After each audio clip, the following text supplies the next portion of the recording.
Sasa hivi kwenye tetesi za usajili, kama utabisha tu kwa sababu tu una asili ya ubishi, lakini ni kujuze taarifa matetesi ya usajili iliyopo kwa hivi sasa kwa klabu ya Simba ni kwamba wanategemea, kutokana na madhaifu ambayo wameweza kujionyesha kwa golikipa nambari 1 wa klabu ya Simba Musa Kamara, yani yale makosa endelevu, basi kuna tegemeo la ingizo jipya endapo makubaliano yatakuwa yameenda sawa. Naomba unielewe na uninukuu vizuri nini na kimaanisha. Sijasema kuna 100% kwamba Fofana atakuwa katika ingizo la ulazima kwenye klabu ya Simba, ila kuna makubaliano na kuna maongezi, na pia hapo kuna maamuzi ya mchezaji pamoja pia na maslahi ya wakala anayemsimamia golikipa huyu Fofana. Kwa ni lazima pia uweze kunielewa kwenye kipengele kama hicho kabla sijafika mbali zaidi. Nitakupa pia moja ya taarifa ambayo hivi sasa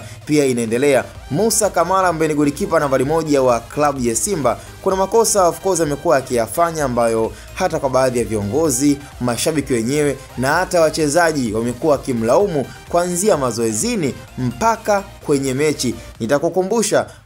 Kapteni Fabrice Luamba Ngoma aliweza kukasirika mithili ya kutaka kupigana na golikipa huyo Musa Kamara. Nafikiri ni wazi watu wengi waliona video ile ambayo iliweza kuvuja, na ni dhahiri shahiri kabisa kwamba ni matukio ambayo mpaka inafikia stage kama ile, manake mchezaji hajapendezewa na tukio kama lile. Sasa kitendo cha sasa hivi kutaka kufanya mazungumzo na golikipa ambaye inatumikia klabu ya Al Hilal ya Sudan, lakini pia ni golikipa ambaye inaonekana kabisa kwamba wazi endapo kama atakuwa na kiwango bora, basi anaweza akani katika top 3 ya magolikipa ambao wanaweza kanitegemeo katika taifa la Ivory Coast, yani kwa upande wa maisha ambayo sasa hivi soka limeendelea kuangaliwa zaidi. Yani haijalishi kwamba labda pengine yuko katika ligi ya kawaida, lakini endapo jitihada, uwezo ukaendelea kwa mkubwa kwa Fofana, basi anaweza kujikuta anaingia katika top 3 ya magolikipa ambao watakuwa wanaaminika katika timu ya taifa. Lakini kwa hivi sasa anatumikia klabu yake ya Al Hilal ya Sudan, ambayo ni golikipa yeye nambari 1. Kwa wale waliobahatika kumuona, kila mmoja alikuwa anaona uwezo wake, na hata katika zile mechi za marudiano baina ya Yanga na Al Hilal, lakini pia na hata walipokuwa nyumbani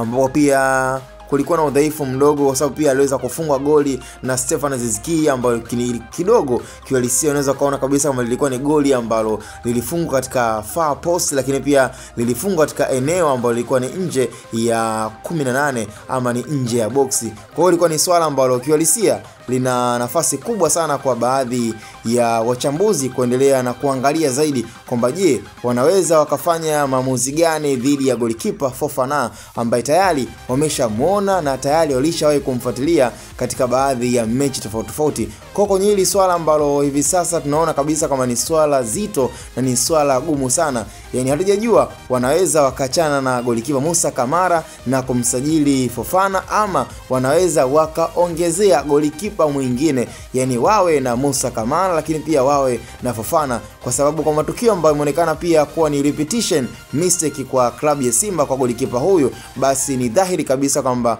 wanastahili wapate golikipa mwingine ambaye anaweza akawasaidia na akawa pia ni tegemeo kwa klabu ya Simba, ili mradi kesho na keshokutwa hata katika zile big match ambazo zimekuwa zikifanyika na zimekuwa zikiendelea kutokea, kuna baadhi ya mashabiki wamekuwa kilaumu ni kwa nini golikipa Musa Kamara anaanza katika zile mechi za muhimu ama mechi za msingi. Ni kwa sababu katika zile big match kama finali ya kombe la shirikisho kwenye dabi ya Kariakoo alifanya makosa ambayo yameonekana kuwa ni makosa ambayo yameweza kujirudia, na hata katika mechi za nyuma pia alisha kufanya makosa ambayo aliweza kuigharimu timu. Na nikukumbusha pia kosa ambalo pia alilifanya hata katika mechi ambayo ilikuwa ni ya kwanza ya dabi ya Kariakoo, yani mpira ambao ulikuwa unatoka ambao ilikuwa ni faulo ya Clatous Chota Chama, aliweza kupiga faulo, yani mpira ulikuwa unatoka nje, lakini yeye Musa Kamara akajikuta ule mpira anauingiza ndani. Kwa hiyo ukifuatilia kwa umakini zaidi utagundua kwamba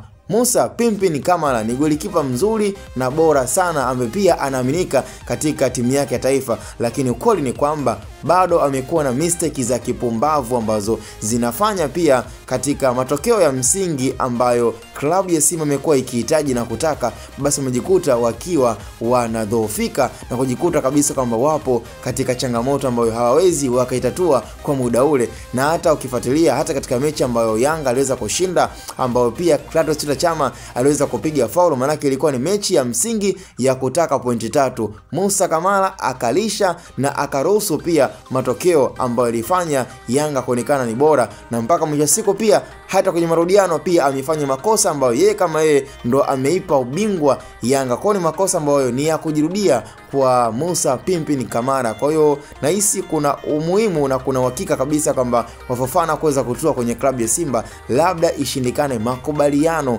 baina ya klabu ya Al Hilal ya Sudan pamoja na klabu ya Simba kupitia mchezaji huyu golikipa nambari 1 ambaye ni Fofana, ambaye pia tunategemea kuweza kumuona kesho na kesho kutwa akiwa anatumikia timu yake taifa ya Ivory Coast. Kwa hiyo the best luck tunazidi kuitakia klabu ya Simba ili mradi iendelee kuendesha pia moja ya nafasi ambayo watu wengi wanaweza akaja kujivunia na kuona kwamba msimu unaokuja huenda kwa ni msimu ambao utakuwa ni msimu wenye chacho kubwa na ambao unaweza ukaleta pia wachezaji ambao na quality ya hali ya juu, ili mradi makosa kijinga yasiyo yanajitokeza. Yani ni heri makosa madogo madogo kawa yanatokea, lakini sio yale ambayo ni endelevu kwa golikipa. Hii inakuwa ni mistake ambayo hata shabiki na hata pia klabu yenyewe haiwezi kuelewa. Cha msingi tukutane kwenye upande wa comment. Ni Hatboy Media.